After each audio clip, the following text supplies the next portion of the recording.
কারো মোনাজাতে আসি কিনা জানি না, তবে আমার মায়ের মোনাজাতে ঠিকই আছি। পৃথিবীর সবচেয়ে কঠিন প্রতিশোধ হচ্ছে নিশ্চুপ থাকা, তাই বলে হেরে যাওয়া নয়। আর আমরা সেটাই করছি। যার মনে মায়া বেশি তার জীবনে বোধহয় কষ্টটাও অনেক বেশি। সব কষ্ট প্রকাশ করতে নেই, কিছুটা দেওয়াল জানুক আর কিছুটা আয়না। খারাপ কেউ জন্মগত হয় না, খারাপ বানায় কিছু বেইমান আর আশেপাশের পরিস্থিতি। কখনো সেই মানুষটিকে কষ্ট দিও না, যাকে কষ্ট দিলে তার দ্বিগুণ কষ্ট তোমার নিজের হয়। সবাই বলে ভালো থেকো, কেউ বলে না তোমার ভালো থাকার দায়িত্ব আমি নিলাম। তোমাকে হারিয়ে কষ্ট পাই, তবে আফসোস করি না, কারণ যে জেনে শুনে কষ্ট দেয় সে কখনো সুখ দিতে পারে না। সারপ্রাইজ জিনিসটা আমার লাইফে আজ পর্যন্ত ঘটলো না। বাস্তবতা এতটাই কঠিন যে কখনো কখনো বুকের ভিতরে গড়ে তোলা বিন্দু বিন্দু ভালোবাসা অসহায় হয়ে পড়ে। কাউকে ঠকিয়ে নিজেকে বড় মনে করো না, তোমার জন্য আরো বড় প্রতারক অপেক্ষা করছে।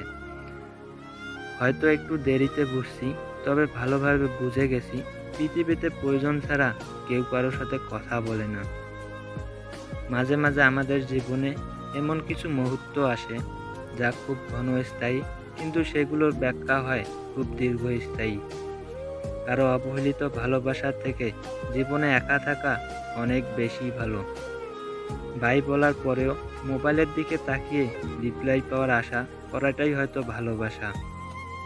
ভালোবাসা সে তো পবিত্র জিনিস, অপবিত্র তো মানুষের নোংরা ইচ্ছাগুলো। কাউকে ভুল বোঝার আগে দেখো ভুলটা কার ছিল। কারো মন ভাঙার আগে দেখো তোমার মন ভাঙলে কেমন লাগে। আগে নিজের কষ্টটা বুঝে তারপর অন্যকে কষ্ট দিও। বোকা কিনা জানি না, তবে মানুষকে অল্পতেই বিশ্বাস করে ফেলি।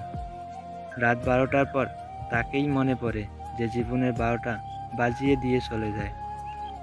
কাউকে ছাড়া কেউ অচল নয়, শুধু মানিয়ে নিতে একটু সময় লাগে। পৃথিবীতে কিছু কিছু মানুষ এমন থাকে যারা তাদের কান্নার ভাগ একমাত্র বৃষ্টিকে ছাড়া অন্য কাউকে দিতে পারে না। অনেক ইচ্ছা করে তোমায় খুব শক্ত করে জড়িয়ে ধরে বলি ভালোবাসি নিজের চেয়েও বেশি। যার সাথে রাগ করে আপনি বেশিক্ষণ থাকতে পারবেন না, দেখবেন তার সাথেই বেশি রাগারাগি হয়। না জেনে প্রিয় মানুষটিকে ভুল বোঝো না, হয়তো আড়ালে সেও তোমার জন্য কাঁদে।